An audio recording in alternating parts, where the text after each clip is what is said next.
Saúdo a igreja com a graça e a paz de nosso Senhor e Salvador Jesus Cristo. Amém? Amém. Glória a Deus. Meus irmãos, vamos abrir nossa Bíblia no Evangelho de Lucas, capítulo 12, e nós vamos ler do versículo 13 até o versículo 21. Lucas, capítulo 12, do versículo 13 até o versículo 21.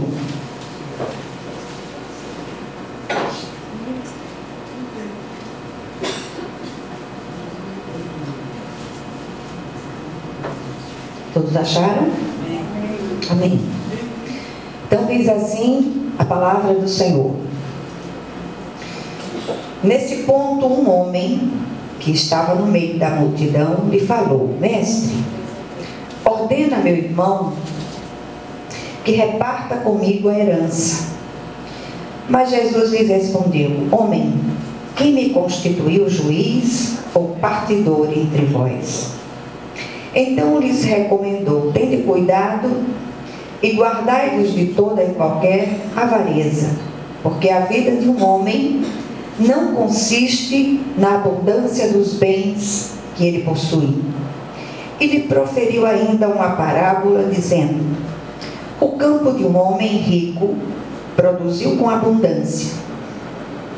E arrazoava consigo mesmo, dizendo: Que farei, pois não tenho onde recolher os meus frutos? E disse: Farei isto: destruirei os meus celeiros, reconstruí-los-ei maiores, e aí recolherei todo o meu produto e todos os meus bens. Então direi à minha alma: Tens em depósito muitos bens para muitos anos, descansa, come, bebe e regala-te. Mas Deus lhe disse: Louco, esta noite te pedirão a tua alma, e o que tens preparado, para quem será?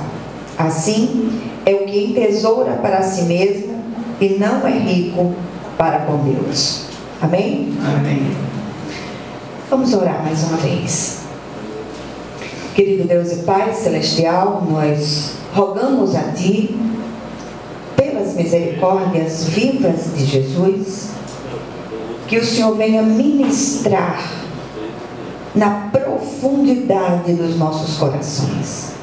Que o Senhor não permita que nenhum de nós saia daqui da mesma maneira que entrou, mas que o Senhor possa visitar-nos de uma maneira viva e especial, em nome de Jesus. Amém? Amém. Queridos, eu queria começar essa palavra com duas perguntas.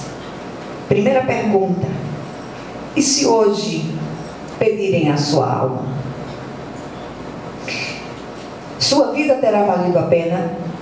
Eu queria que você guardasse no coração essas duas perguntas. O capítulo 12 de Lucas traz exortações severas de Jesus quanto a 4 perigos que assolam o homem na terra. Eu não vou falar sobre 3 desses perigos, eu queria que você lesse depois em casa, com mais devagar, todo o capítulo. O texto que nós lemos trata de um desses perigos, que é a avareza, muito apropriadamente chamada pelo apóstolo Paulo de idolatria, tanto na carta aos Colossenses, como na carta aos Efésios. Paulo diz que a avareza é um tipo de idolatria.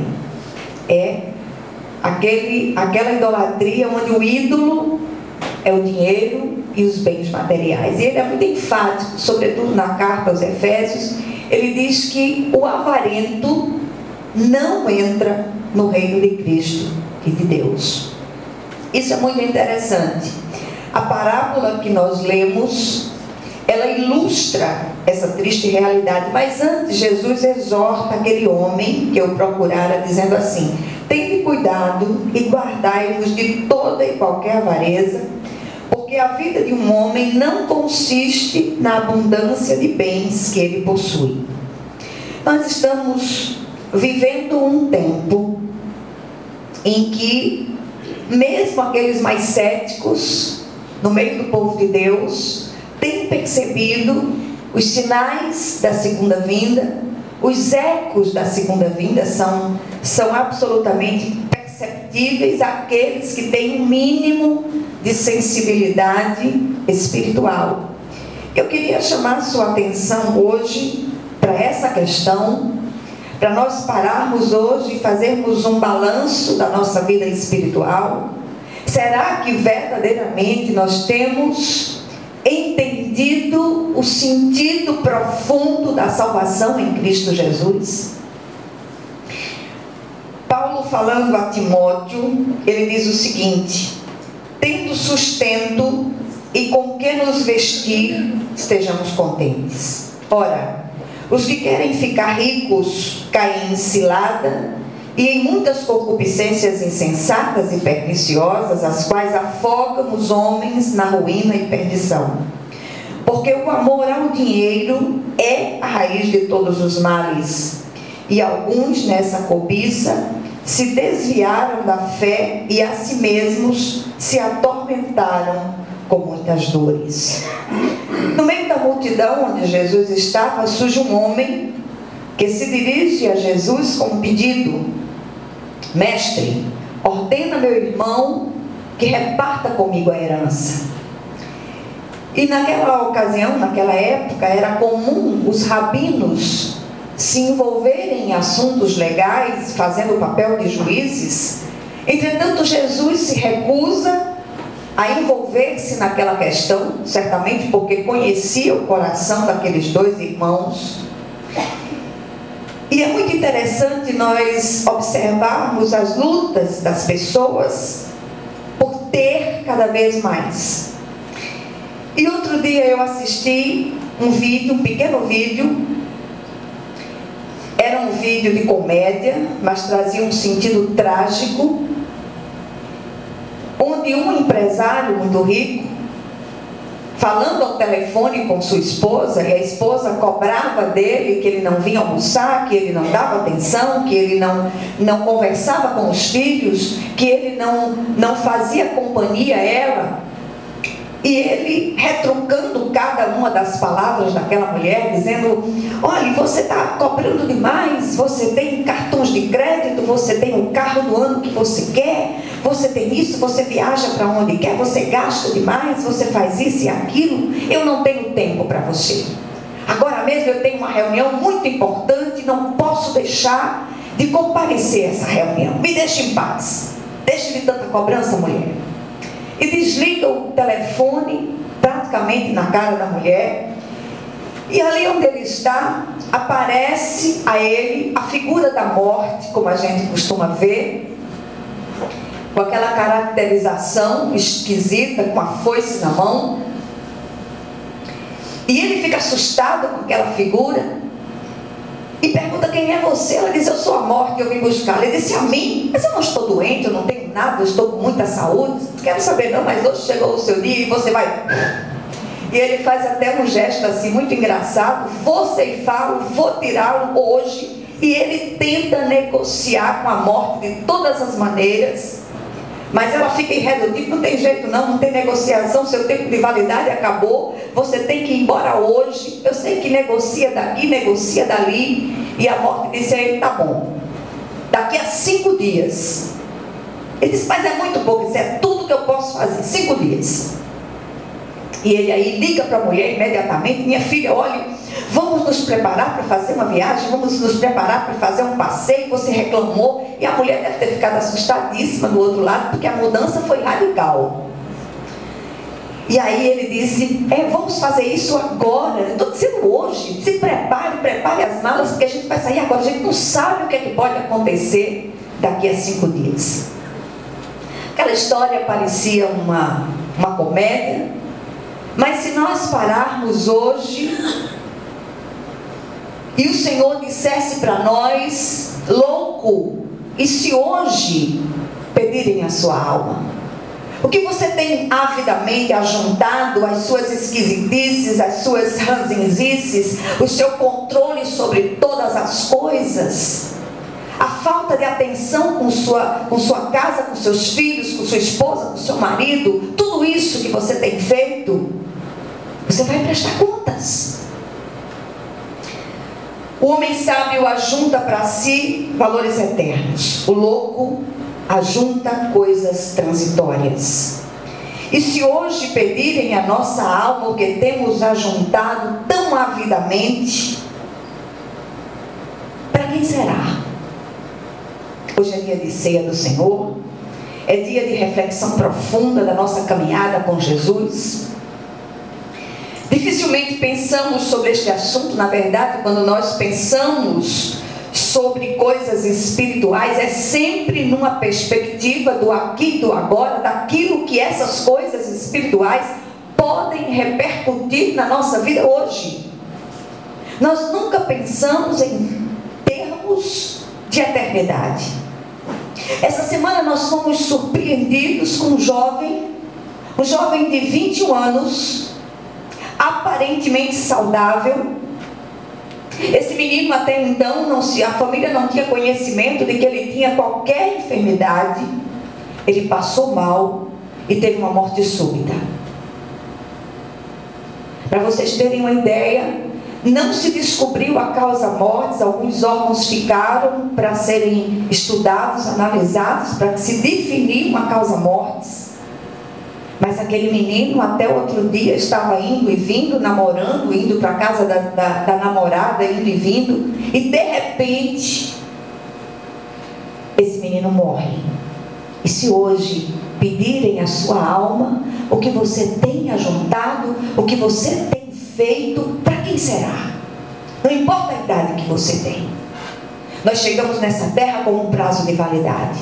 E aquele jovem, criado dentro de um lar cristão, durante certo tempo se afastou, até com uma postura de certa maneira ateia, e de uns 3, 4 meses para cá, esse menino se volta para o Senhor.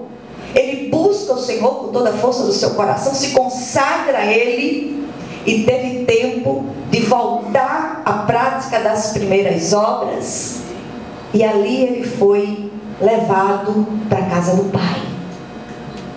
Olha, queridos, neste mesmo capítulo, no versículo 34, o Senhor diz: onde está o vosso tesouro, aí estará também o vosso coração. Como cristãos, enquanto estamos nesta terra, precisamos realinhar o nosso padrão e critério de valores de acordo com os parâmetros de Deus.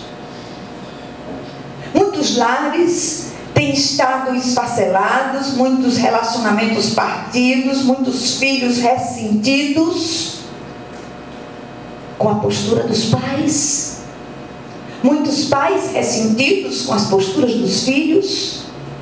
É tempo de restauração, é tempo de nós pararmos, é tempo de rever padrões, critérios, maneiras. Porque se hoje pedirem a nossa alma, nós vamos comparecer à presença de Deus e vamos prestar contas da mordomia que o Senhor colocou nas nossas mãos. E essa mudança de valores e de critérios servirá de testemunho para os que estão à nossa volta e supervalorizam os bens materiais. Se estamos em Cristo, morremos e ressuscitamos com Ele para uma nova vida. Será que temos andado em novidade de vida? Eu tenho certa dúvida de certas conversões. Nós não sabemos o que se passa no coração das pessoas. Mas um homem e uma mulher regenerado pelo Espírito de Deus, ele anda em novidade de vida. Ele nunca mais anda pelos velhos caminhos, nunca mais ele segue os velhos critérios, nunca mais ele segue os velhos padrões, porque ele morreu com Cristo e ressuscitou com Cristo para andar em novidade de vida. Todas as velhas coisas passaram, tudo se fez novo. Os nossos tesouros agora estão guardados nos céus. Nada da terra pode ter mais importância tão exagerada para nós. Eu queria convidá-los a nós olharmos para o texto com calma. E há mais uma pergunta: mas o que o homem da parábola tão avidamente ajuntou além dos cereais e dos bens armazenados afinal? Em primeiro lugar, nós percebemos pelo texto, não vou lê-lo novamente, até porque a minha garganta não está ajudando muito. Primeira coisa que nós percebemos que esse homem ajuntou foi experiência de vida e esperteza. Quantos têm ajuntado muita experiência de vida, são muito espertos? Há aqueles que muitas vezes abandonam o caminho porque querem viver outras experiências profundas, coisas que eu não conheço e eu quero viver. O homem da parábola era muito experiente. Ele se gabava de ser muito esperto, como tantos hoje. Ele tinha muitas ideias brilhantes. Ele resolveu, por exemplo, derrubar os celeiros todos e fazê-los maiores para juntar ainda mais. Ninguém pensou nisso, mas aquele homem pensou. Só que mesmo com toda aquela visão empreendedora dele, toda a sua experiência, esperteza e inteligência, só lhe seriam úteis até o minuto anterior à sua partida desta terra. O versículo 15, no versículo 15 do contexto, o Senhor adverte: então lhes disse, cuidado, fiquem de sobreaviso contra todo tipo de ganância. A vida de um homem não consiste na quantidade dos seus bens. Ele esqueceu que caso a nossa experiência não seja viva e pessoal com o Senhor Jesus Cristo, chegaremos na presença do Senhor na qualidade de desconhecidos. Olha, queridos, e o Senhor nos dirá: nunca vos conheci, apartai-vos de mim, vós que praticais a iniquidade. E há aqueles que vão dizer: Senhor, olha, eu comia na tua mesa, tu andava nas nossas ruas, eu falava em línguas, eu falava isso, eu profetizava, eu fazia tantas coisas. E o Senhor vai dizer: nunca vos conheci, apartai-vos de mim, vós que praticais a iniquidade. Cristianismo é uma religião não ritualística, mas é uma religião relacional. Nós precisamos estreitar o nosso relacionamento com esse Cristo vivo, esse Cristo que interage, esse Cristo que transforma. Nós lemos tantas coisas, nós passamos tanto tempo gastando lendo jornais do dia, vendo todas as notícias ruins que a internet traz, que a televisão bota para dentro da nossa casa, e nós esquecemos de nos instruir na santa palavra de Deus. E se hoje pedirem a sua alma, o que você tem ajuntado, esse conhecimento mundano que você tem ajuntado, essa experiência, essa esperteza, esse controle de todas as coisas que você tem feito, para quem servirá? Olha, queridos, ele esqueceu do principal, da experiência com Deus.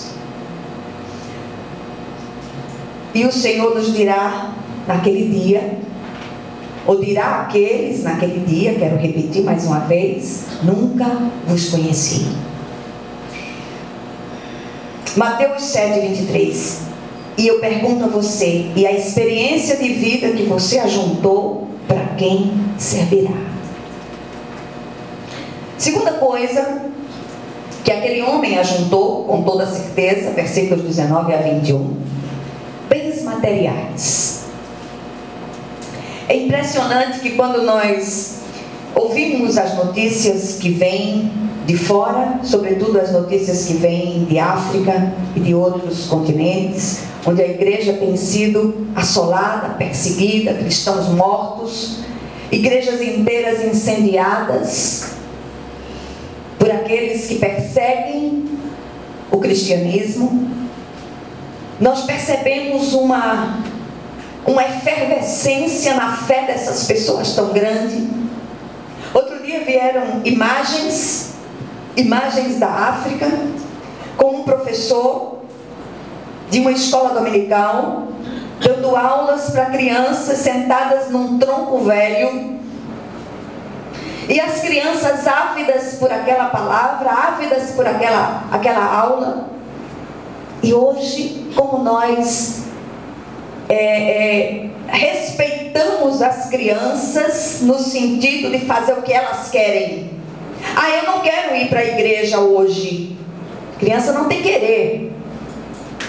Criança precisa vir para a igreja, ouvir a palavra de Deus.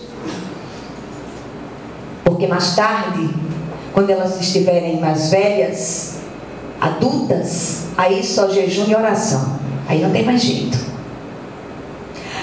Tem um programa na televisão que meu filho quer ver. Seu filho não tem querer. Seu filho precisa ouvir a santa palavra de Deus.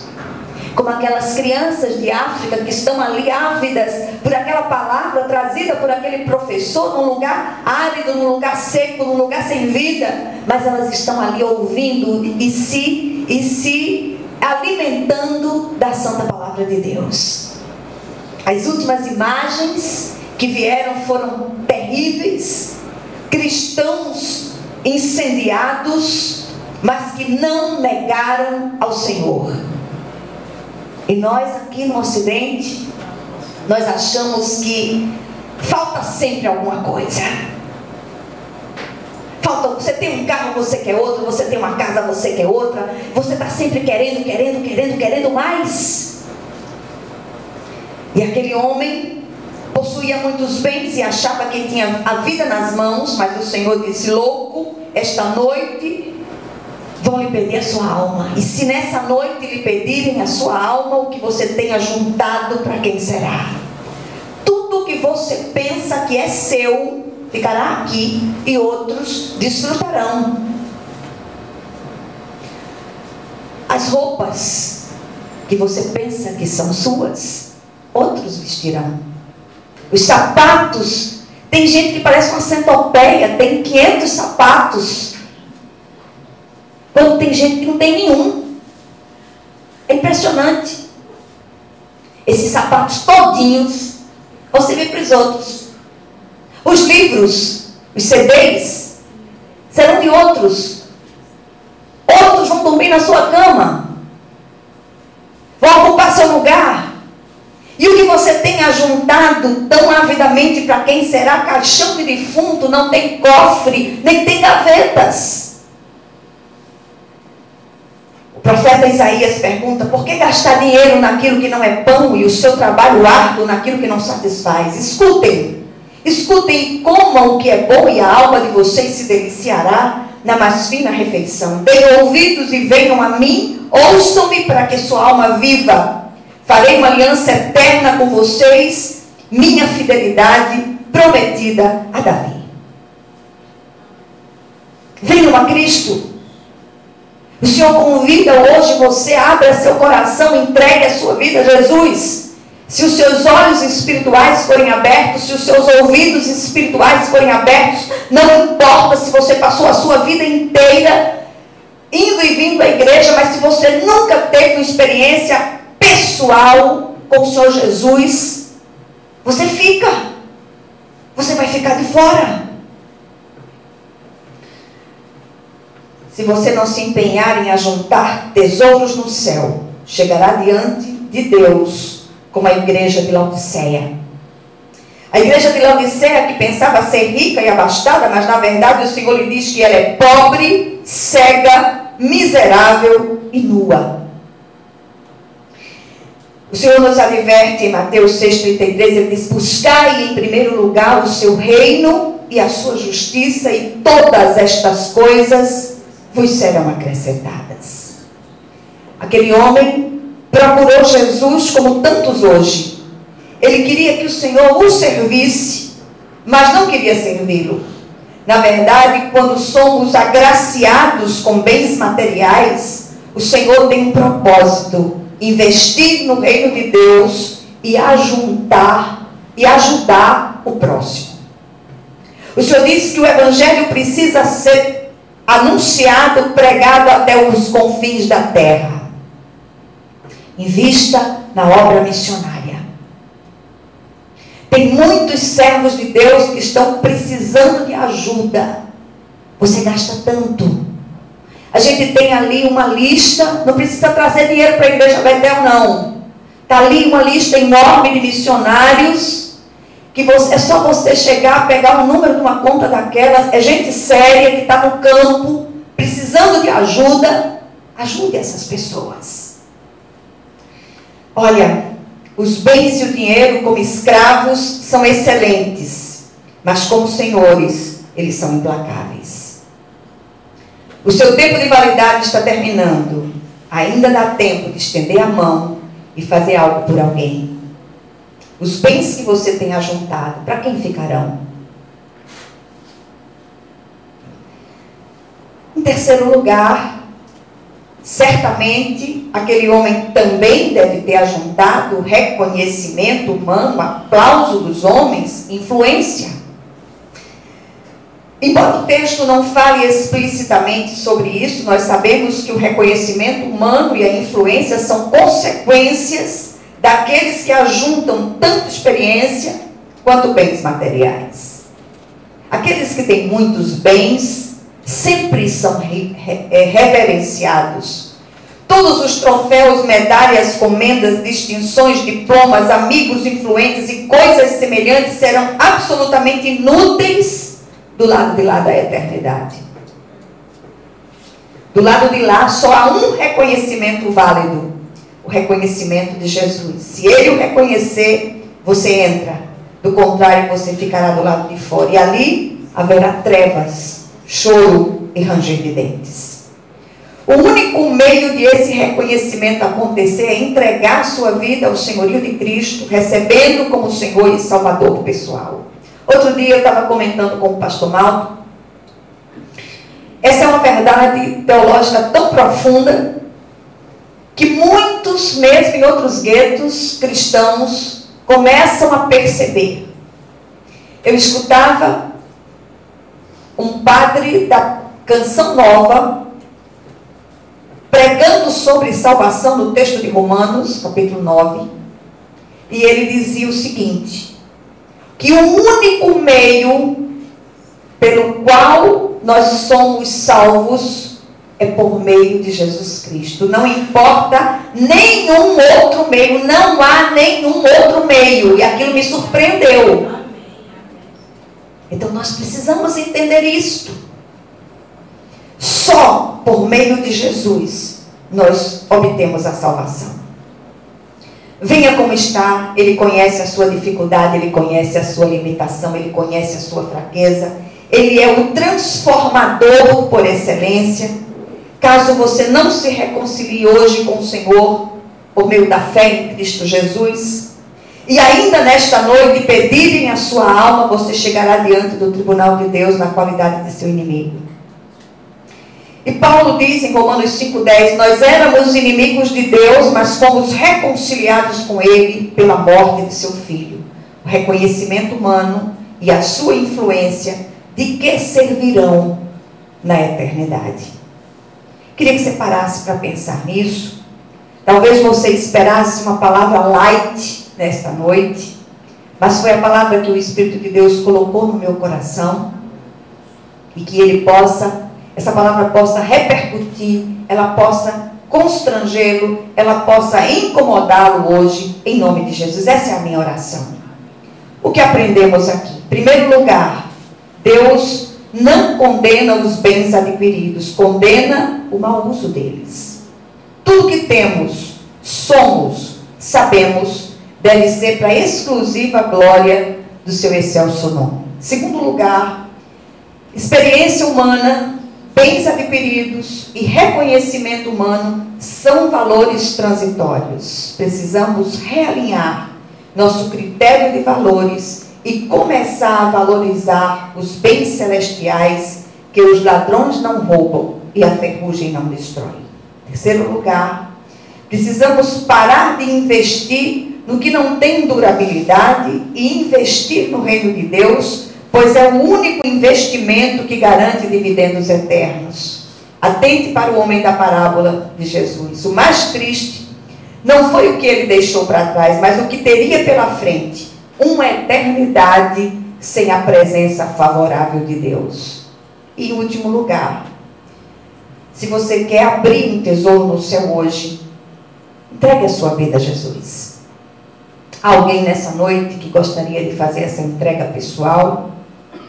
Fazer uma oração, entregando a sua vida ao senhorio de Cristo? Se tem, fica de pé onde você está, que nós vamos orar por você.